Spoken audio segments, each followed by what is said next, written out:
La laverie, c'est le point de deal le plus important du département. Il peut rapporter d'entre 450 000 et 600 000 euros par mois. Il n'y a pas de pitié, c'est au coup de force, à la Kalachnikov, que ça se récupère. 10 attaques violentes, il y a eu un mort en 2022. Des blessés graves. Bonjour, je m'appelle Grégory Leclerc, je suis reporter à Nice Matin. J'ai enquêté sur le point de deal de la laverie dans le quartier des Moulins à Nice et on vous raconte les coulisses de ce trafic de drogue très juteux. Ça fait des années qu'on s'intéresse au quartier des Moulins à Nice Matin. Ces derniers temps, on a beaucoup parlé du point de deal de la laverie. La laverie, c'est le point de deal le plus important du département. Il peut rapporter d'entre 450 000 et 600 000 euros par mois à ceux qui en sont les propriétaires, entre guillemets. Le point de deal, c'est un peu comme un hypermarché en fait, avec une vraie structure hiérarchique, avec un patron, avec des employés. Il y a un boss. En dessous, il y a un gérant qui gère le point de deal au quotidien. Et en dessous, à la base, on va dire, il y a les choufs, qui sont les guetteurs. Il y a les charbonneurs, qui sont les dealers. Et toutes ces petites mains, toute la journée, opèrent aux alentours du point de deal. Ils sont tous protégés par une équipe de sécurité. 3-4 personnes armées avec des kalachnikovs qui sont cachés dans des appartements, dans des box à proximité. Et au besoin, ils peuvent intervenir armés pour défendre le point de deal. Dès qu'un point de deal est affaibli, dès qu'il y a une vague d'interpellation, immédiatement, c'est la guerre, c'est-à-dire qu'il n'y a pas de pitié, c'est au coup de force, à la Kalachnikov, que ça se récupère. Le 13 novembre, vous avez une vague d'interpellation de la police judiciaire. Dès le lendemain, il y a une nouvelle équipe qui a tenté de reprendre le contrôle du point de deal. À coup de Kalachnikov, ça a tiré, c'était le 14 novembre 2023, Nice Matin en avait parlé. Et donc une nouvelle équipe est arrivée, ils avaient tout le matériel pour reprendre en main le point de deal. Depuis, eux aussi ont été interpellés, mais en fait c'est un phénomène incessant. Il y a toujours une équipe qui prend la place d'une autre.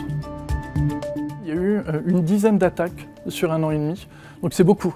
10 attaques violentes, il y a eu un mort en 2022, des blessés graves.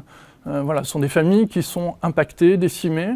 Dans les trafiquants, il faut bien comprendre qu'il y a des jeunes qui se font embarquer, qui vont de manière volontaire, mais qui après ne peuvent plus jamais en sortir parce qu'ils sont menacés, ils sont contraints. Donc c'est vraiment un métier où l'espérance de vie est très limitée et c'est très dangereux. On voit que le trafic attire de nouveaux acteurs aujourd'hui. Historiquement, il était tenu par des Niçois des Moulins, qui étaient nés aux Moulins avec un chef venu des Moulins. Aujourd'hui, il y a des équipes qui viennent le reprendre, des jeunes issus de la communauté tchétchène. C'est une frange, attention, de la communauté tchétchène, une frange délinquante, comme dans toutes les communautés. C'est immiscé dans le trafic de drogue, évidemment très juteux. Les Tchétchènes ont commencé à mettre la main sur le trafic de drogue. Ça, c'est la vraie nouveauté dans le trafic de stupéfiants à Nice. Les Tchétchènes, avant, n'étaient pas du tout dans le trafic de stupéfiants. Alors en fait, ils ont besoin, comme des chefs d'entreprise, d'être attractifs. Donc ils passent leurs petites annonces sur Internet, sur TikTok, sur Snapchat. Ils proposent un poste clé en main.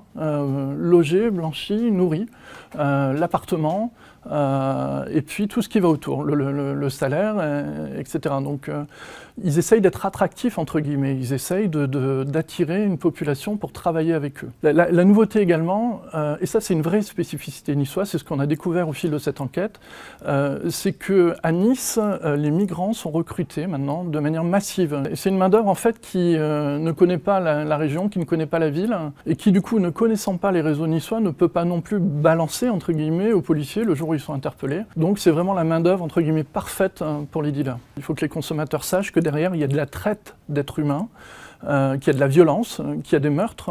En France, aujourd'hui, il y a 5 millions de consommateurs de cannabis, il y en a 1,4 million de consommateurs réguliers. Et donc, le procureur de la République de Nice a décidé d'en faire un point d'attaque, entre guillemets. C'est-à-dire que maintenant, il s'en prend aussi aux consommateurs, en allant les contrôler aux alentours des points de deal et en faisant des contrôles de stupéfiants au volant.